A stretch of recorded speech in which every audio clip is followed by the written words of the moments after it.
As we get closer and closer to the trade deadline, whether you're on the side of wanting to see this team maintain their pick or you're on the side of wanting to see this team make moves to improve and strengthen their chances to go for the playoffs, one thing is starting to be clear. Nobody's expecting the Chicago Bulls to do anything yet again at the trade deadline. They're going to sit out their fourth trade deadline in a row. We're going to talk about it all and more, plus the mailbag, right after this.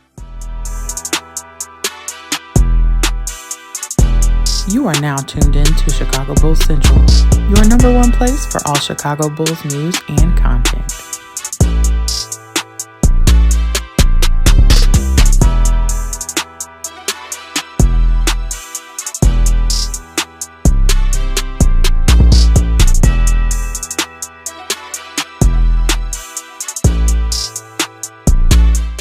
What's going on, Bulls fans? Welcome to another episode of Chicago Bulls Central, your number one spot for everything Chicago Bulls related. I'm the host there, Hayes, but more importantly, you guys can follow the channel at Bulls Central Pod on every social media platform we happen to be on.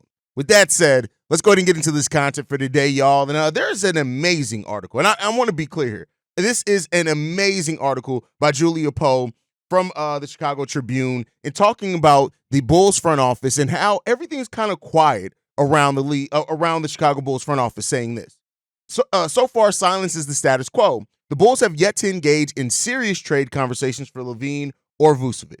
The front office is open to hearing offers for every player on the roster per a league source, but even promising young players such as Coby White and Ayo Dosunmu aren't drawing much attention on the trade market. Silence is the status quo. Yet to engage in serious trade conversations. Let's just go over what that means, right? Real quick, right? And here, and this is why I say this isn't necessarily about, just maintaining the pick. It's about, do you see this team? And I know there are some Bulls fans that have worked themselves out to be delusional, and the front office is filling off that, to think that this team is ready to do anything serious. Look at how the expectations for this team have dropped over the last few years, right? When this Chicago Bulls team was initially put together with Lonzo, Zoe, and DeMar, and Vooch, and AC, and all these guys initially came together, right? There was hope at that point with the Bulls at hitting number one in the East, which, again, they would have never maintained. Even Lonzo, Zach, even Billy Donovan have talked about that at that point in the season, that season, they probably would have dropped to about 4 or 5, right? But they were number one team in the East, and there was hope that the Chicago Bulls could actually go on a playoff run, meaning outside the first round. Cool. It is what it is. That did not happen. Injuries to Zoe and Zach really derailed that season. We lost AC as well. Things happen, right? Then you get into the next season. There's some hope that Lonzo Ball is going to come back around midseason. The Chicago Bulls eventually shut him completely down. They closed the door on that. And then, Pwill gets hurt as well. Like, you just have other injuries over the course. No, that was the season, I think, that Pwill played all 82 games. I believe we got all 82 from Pwill and Vooch that season, if I'm not mistaken. Right? But then that team ended up being a play-in, right? And not making it far into the play-in. Then you go into year 3 with this team.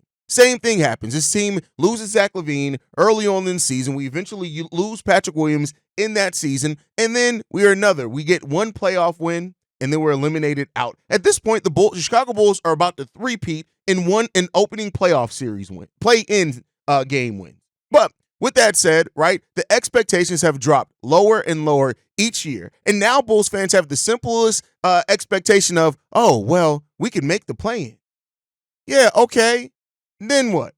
Right? Now, like I said, this isn't about necessarily even keeping your pick. This is either way. You have to do something because this team is not a team that's built, equipped, or coached to a point to where it's going to do anything to make noise. And the reason why I have such vitriol for just being staying in the middle of the pack as far as just making the play-in, 5 years ago, the play-in wasn't a thing. You know what we'd be saying with the Bulls? They're going to miss the playoffs yet again. And the play-in, has not only, I've said this before, giving fans hope is one thing. I'm fine with that, right? But it's convinced front offices that they are closer to actually competing than what they are by making the play-in. And unfortunately, the Chicago Bulls front office is one of those front offices that look at saying making the play and they're like, hey, listen, we're right there. No, you're not. Yes, teams like the Miami Heat have worked themselves through the play-in to make it far. But let's be clear here. We are not coached. We don't have the star that they had or anything like that, right? So, it's not just about – it's more about picking a path and going into that path, right? And that's where all this comes down to, as well, is that this front office, it has shown itself to be incapable of learning from its past mistakes.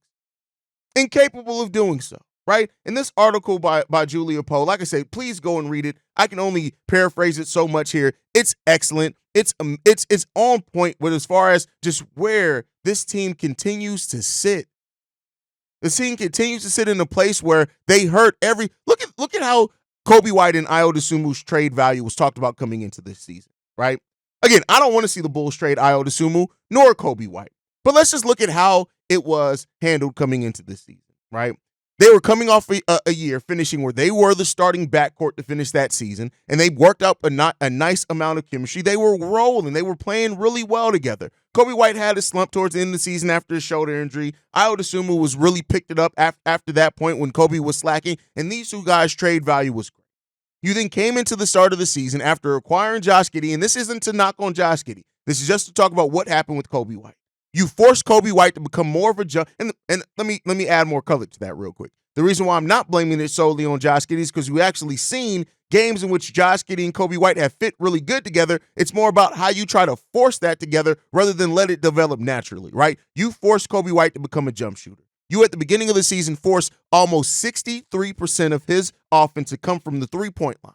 And that has never been Coby White's game. Everybody who actually watched the game of basketball and watched how Coby White played ball, we can tell you that Coby White has never been a jump shooter. He's been somebody that he has to drive. He has to get to the paint. He has to cut. He has to do those type of things, right? But you turned him into just a jump shooter.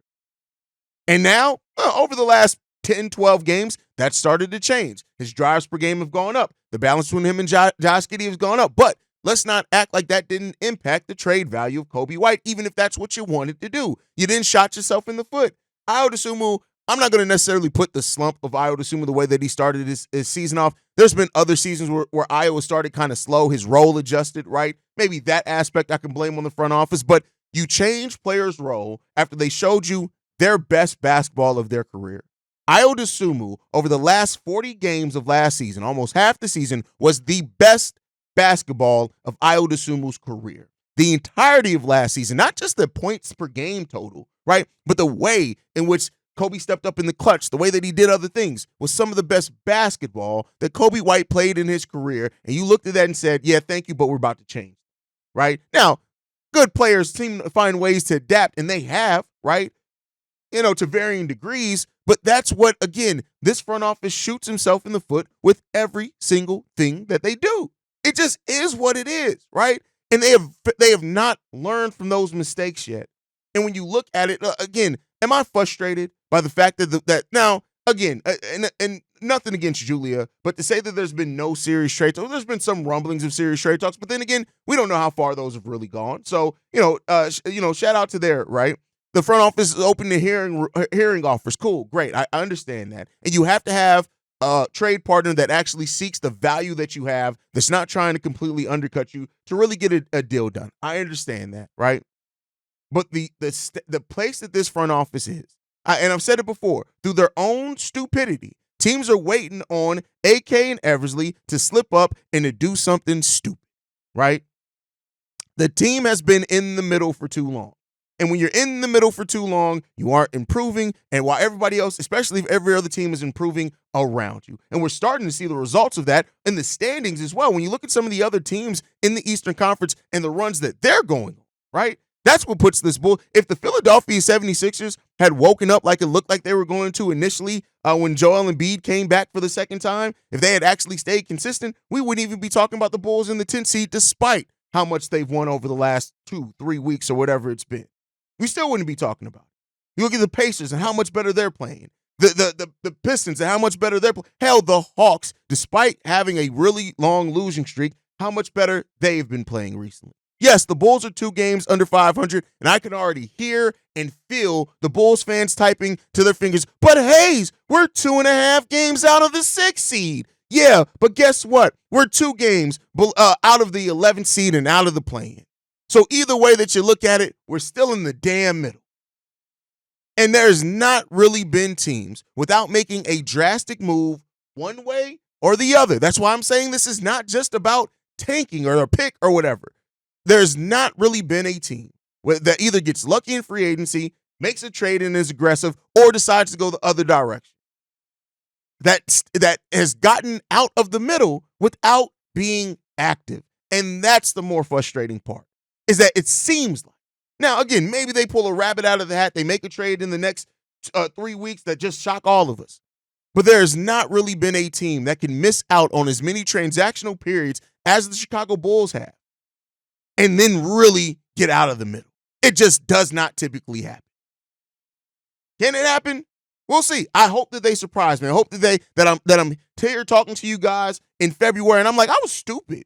I was dumb. I doubted this front office and look at what they did. But as it stands right now, I don't see that happening. Maybe some of you guys do. Some of you guys have a lot more hope. And I hope that you guys are right. Now, the Bulls face off against the Kings today. This is a return of DeMar DeRozan to the United Center, and the Kings are rolling right now. The Kings would have won, I think, 6 games straight, 5 or 6 games straight, something in there, and they are playing some of their best basketball, 6 games straight.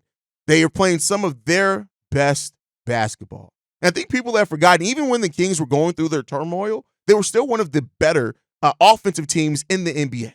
But you look at it, since December 30th, right before the calendars changed, they are on a 6-game winning streak.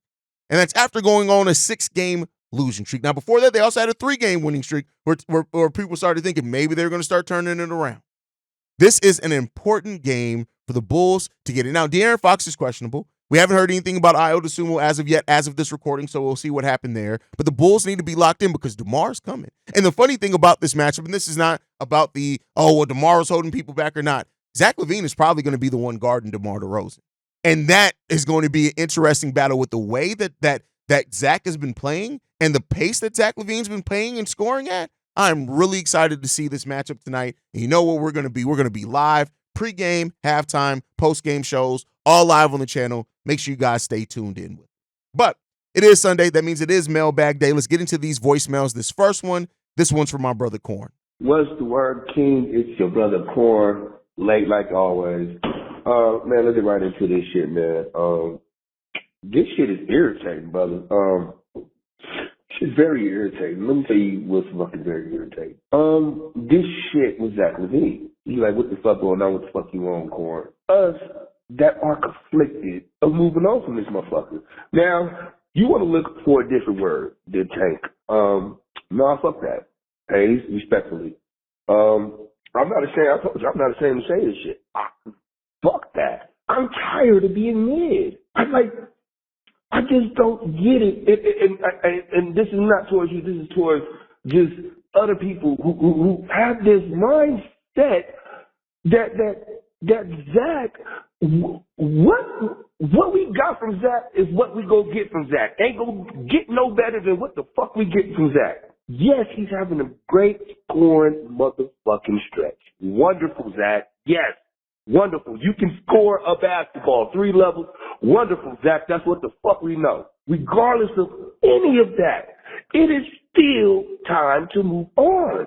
It is still time to move on. Now, if there's no way that anybody would trade and that's it, okay. But if there's a fucking deal that's right, because right now how he's playing, he's almost, I'm going to say almost worth 2 firsts.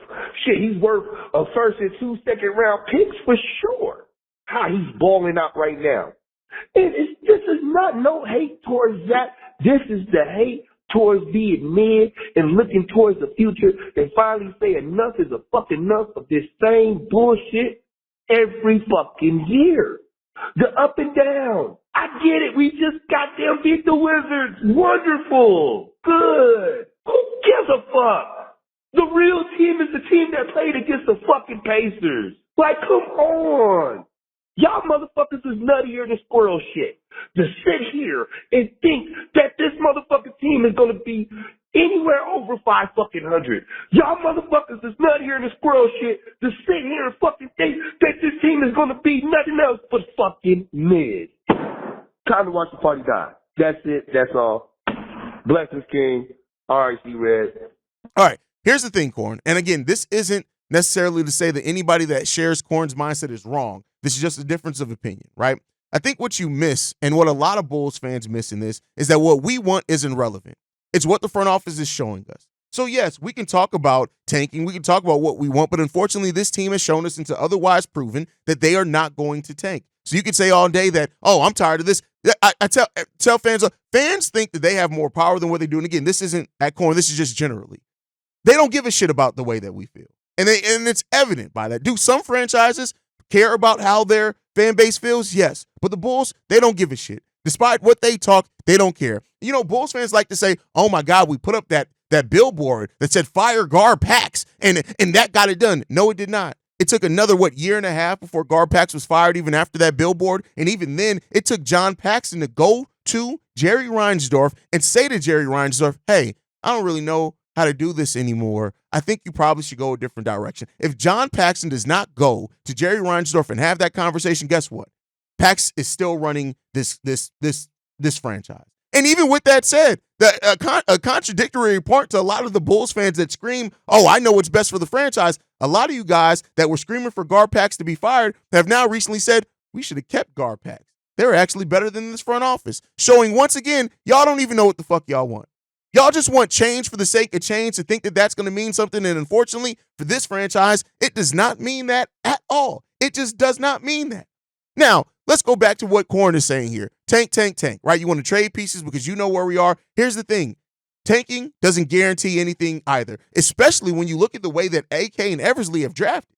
Right now, I have said before that the Bulls can easily get right back to the middle of the pack, even if they do trade Zach, even if they do trade Vooch, if they draft correctly. That's an if they draft correctly. Now, there's especially if they draft bad and keep wanting to be the smartest people in the room and fail at that, there's a chance that they can go tank and we stay in purgatory. And instead of staying in the middle for the next 4 years, we're in purgatory for the next 5 to 8 years. There's a chance of that too. Now, again, that's just to offer a counterpoint to how you view. I do want to see the Bulls keep the pick. I don't necessarily want to see the Bulls tank. That's why I did say I think we need to invent a different word for it, because I don't want to see them just aim out to be bad just for the sake of being bad. But only thing that tanking does, and I've said this the whole entire time, go back for the last 3 years, is that it removes fans' expectations, and then it changes those expectations for where the team currently is. It changes that to then transfer it to hope that since we're going to be bad and get better draft picks, that means we're going to get better, and that doesn't necessarily mean that either. There's no guaranteed route to make this thing better, especially when you have a front office that has not shown a propensity and ability to consistently make the right decision. That's just my thought process. I get where you're coming at, Corn. I feel your pain. I hate being stuck in the middle. I'm just saying that it's not just one path that can get us out of this. Overall, you have to pick a direction, and you have to be aggressive about getting out of where you are. And this front office has not shown a level of aggression. They are basically Pwill of the front offices. They've not shown a lick of aggression to show that they want to be more than what they've done already. That's my personal opinion. But you guys can let me know how you feel down below. All right, let's get into the next voicemail, man. This one's from TJ. Yo, what's up, Hayes? Man, I gotta talk to you about Patrick Williams. Like, he is such a confusing individual for me. Like, when he first got to the team and through his first 3, 4, 5 years, even till now, he truly been my favorite player on the Bulls because I had so much hope for him.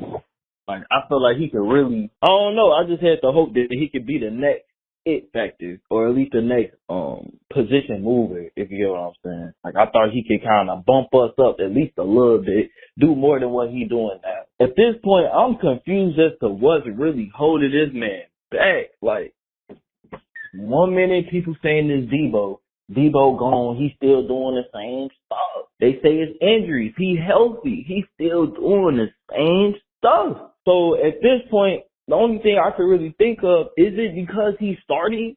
Because I remember when he was coming off the bench, he was low-key going crazy for that short period of time, if I'm remembering properly. Because I'm not going to lie to you, I ain't going to go back and look at no stats. That's not me. I'm cool on it.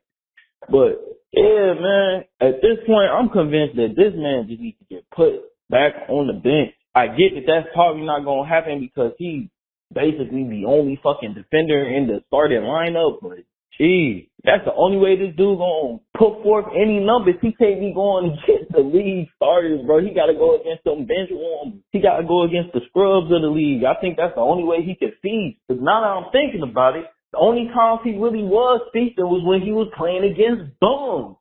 Like, that ass. He can't play against the stars of the league, have that big-ass spotlight on him. It just seems like that's not his thing. He got to be on the low, putting up silent, sneaky, quiet, good numbers against trash, bench mob players. Oh, yeah. Let me know what you think about that, man. That's how I'm thinking about Pat.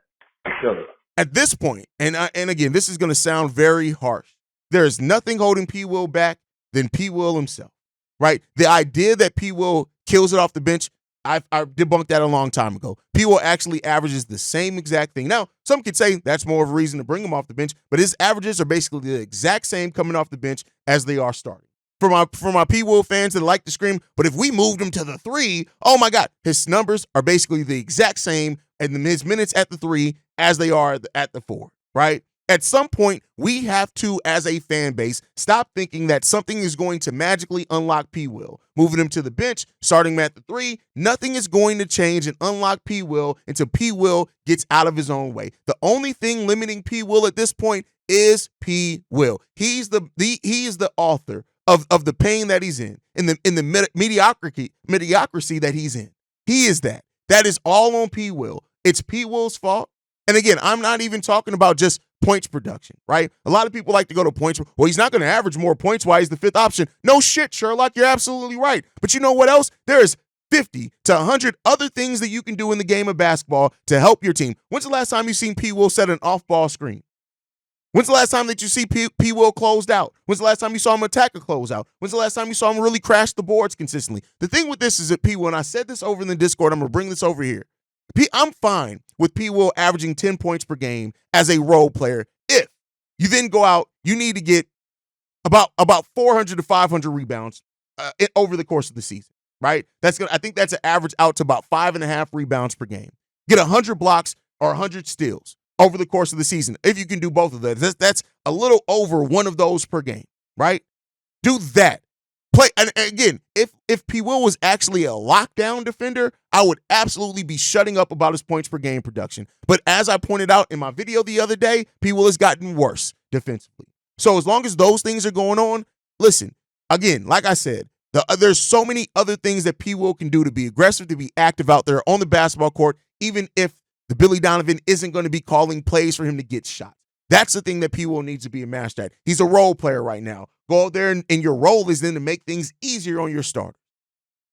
That's what I'm looking at. So I'm over the point. Like, I used to be one of the loudest voices. Well, if Pwill just did this, if the coach ran this many plays for him, I'm off that. And watching Pwill lately and where it is now, where I'm at, is that Pwill has to want it. And until Pwill wants it, it is. You know what Pwill is? Pwill is that employee that's been working at the same job for 8 years and has never gotten a promotion, but yet people who've come in there and they've been at the job 6 months, 8 months, a year, consistently get promoted, and then he says, well, they just been overlooking me. You've been here for 8 years. Not Pwill, I'm talking about the employee. You've been here for 8 years. People that have come out, that have been behind you, have found a way to excel and find roles for themselves. You got to be better than that. You got to want it. At some point, you got to realize some people are just fine clocking in every day, never getting a promotion, never, and they're fine with whatever the just normal annual raise is, and they don't want any more responsibility. They don't want more of a role. They don't care. They're just here to punch the clock and go home. That's what Pwill is right now, in my personal opinion. All right, let's get into this next voicemail. This one's from Shay. What's up, Hayes? This is Shay. After seeing the season so far, and I've come to the realization, you ever thought that maybe this is more of a transitional year for guys like Coby White, Patrick Williams, Ayo Dosunmu, and Josh Giddey to see if who's going to be here long term and who's not? Now, look, I know what you're thinking, like, oh, yeah, that's every year, especially if a player doesn't perform well, but maybe with the roster construction and maybe AK not putting a lot of thought into it and this being a disorganized roster, maybe this was by design. Maybe he and Mark Eversley thought that maybe this is a transitional year. If we make the playoffs, play in or whatever, but this the ultimate goal of the season is to see who's going to be on our roster down the line when it comes to these young guys. Who should we let go and should we replace them in this upcoming draft? Now, look, I know that may sound crazy, but it could be a fair thought, especially with this roster being disorganized, and on top of that, us not really making big moves outside of trading away Alex Caruso, maybe trading away DeMar DeRozan and getting Josh Giddey and the Jalen Smith and re-signing Torrey Craig. We didn't really make any huge moves. Well, maybe signing Patrick Williams. Maybe we weren't like, then maybe we didn't have a lot of cap space to sign nobody else. But we didn't really make, like, when you honestly look at it, we didn't really make any big moves outside of DeMar DeRozan trade and the Alex Caruso for Josh Giddey trade. Maybe this is a transitional year to see who's going to be on this team much longer, and maybe we see it more of a clear view when Zach LaVine and Nikola Vucevic are traded. That's just what I believe this season is starting to become. The more and more it starts to go on, the more and more we don't really make even a little bit of moves, or we don't even pick a direction. We're just stuck in the middle. Maybe this is a transitional year, and maybe, this is more of to see who's going to be on our team for the long term when it comes to our young core, more than just, hey, let's make the playoffs or let's tank. But hey, that's just me. Anyway, tell me what you think. Peace. All right, here's the thing, Shay. You can try to convince me on this is a transitional year, but here's the question that I present to you. What are we transitioning to? Something can't be a transitional year if you're staying in the same place. Right now, the Bulls aren't transitioning to shit. It's the same place that we've been in. The faces are just a little bit different. That's it. So if it's going to be a transitional year, you have to be transitioning to something. What are we transitioning to? Do you know? Do the Bulls front office know? Because as of right now, I don't see what we could possibly be transitioning to. So okay, it's a transitional year. I'm gonna take that, right? And this isn't at you, Shades, more at the front office. I'm gonna take what you say here, and I'm gonna take that and be like, okay, yes, it's a transitional year. But all right, what are we transitioning to? Right now, we are on a drive to nowhere, to the middle of the fucking desert in Nevada. That's where we're on the drive to. That's where we're transitioning. Are we transitioning to death? Because that's where you can sign me that we're transitioning to. You got to be transitioning to something if you're going to call something a transitional year. And so as of right now, I don't see the vision for the transition. Now, could that change? Absolutely. Do I hope that it's going to change? Absolutely. But as of right now, I can't say it's a transitional year because I don't see where the hell we going. Let me know what you guys think on that down below. Last voicemail for today, man. This one's from Reggie. Hey, this is Reginald from Columbus, Georgia. I know that I just want to say I'm glad you killed that whole Bradley Beal, Zion Williams, all these dumbass trades where the Bulls get like the worst end of the deal, and then whoever came up with the trade try to pretend like it's actually a good thing, that they're getting, guys who can't help the team and only going to be a drag for years instead of just saying that it's just a bad deal. And if the Bulls front office would make that deal, all of them deserve to be fired. So thank you for, dispelling all of that. I called today to talk about Patrick Williams and how I just don't think he's going to be able to mentally live up to his potential. Like, when you look at him on the floor, there's nothing wrong with him physically. 6'7", what is he now, 245, 255, always one of the strongest guys on the floor, always one of the more athletically gifted players on the court, but he can't put the two together. So in games where he should be able to step up due to someone being hurt, someone having an off night, he easily shrivels up. I don't know why. I always just think it's just a mental issue that there's not a dominant bone in his body. So if that's the case, maybe it's time to move off of him. And then the question becomes, who will take him? He has a 5-year deal worth $90 million. So I realized that, hey, he's 24 at 25 top. And even though it is a long-term deal, most teams would probably take a gamble on that if it means getting off of a contract that, belonging to an older player, which is why I keep thinking about Phoenix with Nurkić. Do the Bulls see another center? No. But at this rate, like I said, I just don't see him developing under the Bulls. So what do you think about switching Nurkić for Patrick Williams, moving Jalen Smith to the 4, having Mata come up behind him? What's your opinion on that? Trading Pwill for Nurkić, here's what I'm going to tell you. I don't think that you can get Nurkić for Pwill right now because I don't think Pwill has a lot of value, and I think that Nurkić they can probably get more back for that. On top of that, I don't think this front office is looking to trade Pwill. So listen, I don't think that that's going to happen. I don't think that that's going to happen. Yeah. I just don't see it happening. I don't see the Bulls trading Patrick Williams for Jusuf Nurkić. I just don't see it happen. I don't think that that's a reality. I don't think that that's a deal that either team's going to be willing to do, and I don't think that really does much for the Chicago Bulls either. To be 100% honest with you, like, all right, cool. You move Jalen to the 4, which is cool. I'm not necessarily mad at that, but I don't think that Jalen brings much. Like, yeah, he'll take more shots for sure, right? He'll take threes. He'll probably hit that effectively. The rim protection's okay. I just don't know if I see the Bulls doing that per se. Not to say that I hate it or love the deal. I'm kind of just mid on it, but I just don't see that being something that's a reality. I don't think that this Bulls team's looking to trade Pwill. And again, take that for what you. But guys, thank you so much for tuning in. We'll be back today. Make sure you guys are following the show at Bulls Central Pod. You can send us any feedback, questions, comments, concerns. bullscentralpod@gmail.com. Lastly, if you want to leave a text message and our voicemail for the mailbag, the number to do so, 773-270-2799. We are the number one spot for everything Chicago Bulls related, but that's thanks to you lovely and beautiful people. And like I like to end every episode on, go Bulls. Love you guys. See you ready for can, y'all. Peace. This has been a presentation of the Break Media.